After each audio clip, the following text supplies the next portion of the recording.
Reine Amou.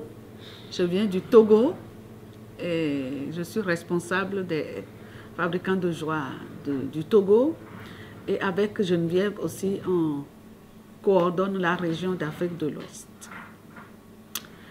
Et moi, mon rêve pour l'avenir, c'est de voir des dizaines, des centaines et des milliers de jeunes Africains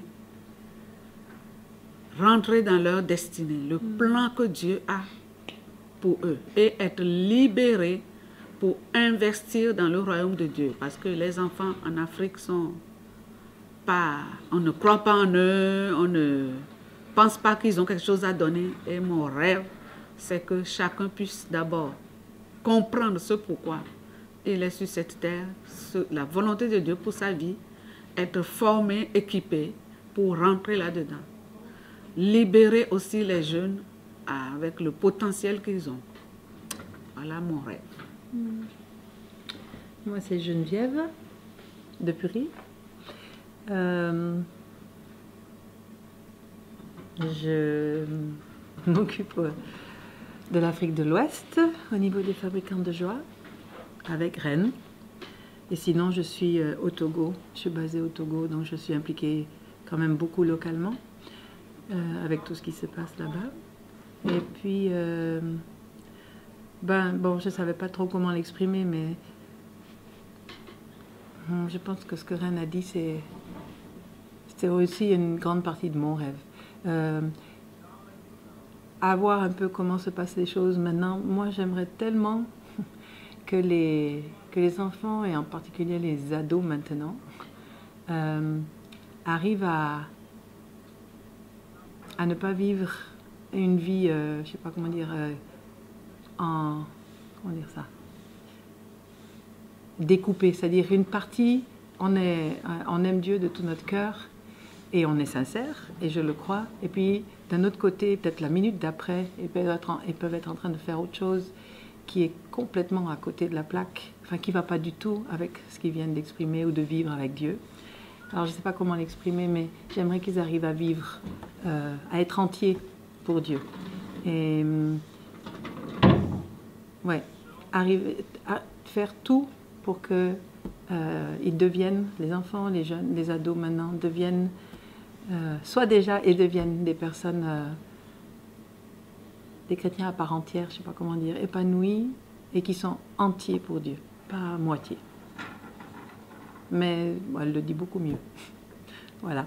Mais en gros, c'est ça. C'est vraiment mon rêve pour la jeune génération en Afrique. Et c'est bon? Pour parler d'un témoignage lié à une valeur, je crois que je vais parler du lien entre les générations. L'Afrique, au niveau de la famille est bien élargie. Dans une maison, tu as les grands-parents, les parents, les enfants, les petits-enfants, arrière-petits-enfants, plusieurs générations.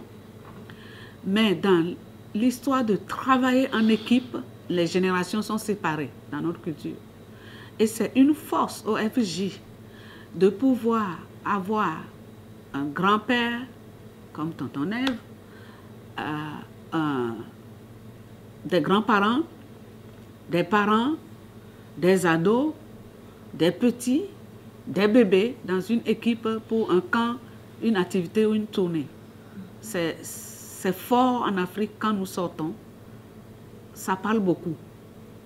C'est vrai que dans la vie quotidienne, ce n'est pas un problème qu'il y ait un lien entre les générations.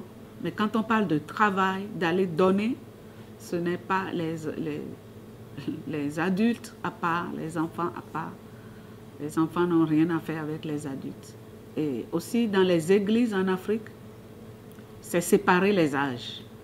Donc beaucoup de gens n'arrivent pas à comprendre comment on peut partir pour une semaine ou 3 semaines ensemble avec des enfants de 6 ans, de 8 ans et des jeunes de 20 ans et puis les parents et les grands-parents avec.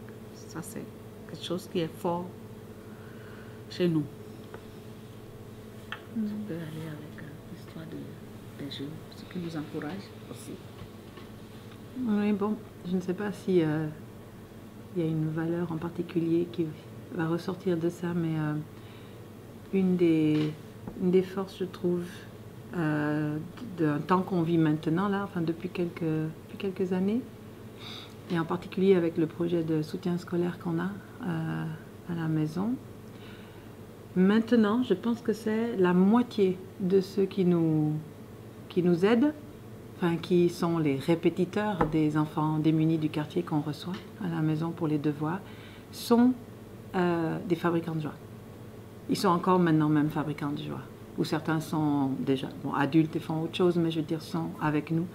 Et puis sinon, à part le soutien scolaire, la plupart sont aussi très impliqués avec Quartier Libre, à part donc les fabricants de joie. Et c'est vraiment un encouragement pour nous de voir qu'ils ont reçu, ils ont été formés, c'est vrai, ils ont reçu, mais ils n'ont pas juste décidé de garder pour eux. Ils donnent vraiment, surtout au soutien scolaire, c'est jour après jour après jour, avec des enfants difficiles qui demandent beaucoup d'attention et de travail, et ils donnent 2 heures par jour, ces jeunes FJ, pour ces enfants. Et on aurait très reconnaissant, mais surtout on voit comment Dieu les utilise, tout simplement. Alors qu'ils ont reçu, ils sont en train de donner, et de donner à des gens qui en ont vraiment, vraiment besoin. C'est pas juste une fois de temps en temps, c'est pas des gens inconnus. Ils s'investissent vraiment dans leur vie. C'est des grands frères, des grandes sœurs pour les enfants.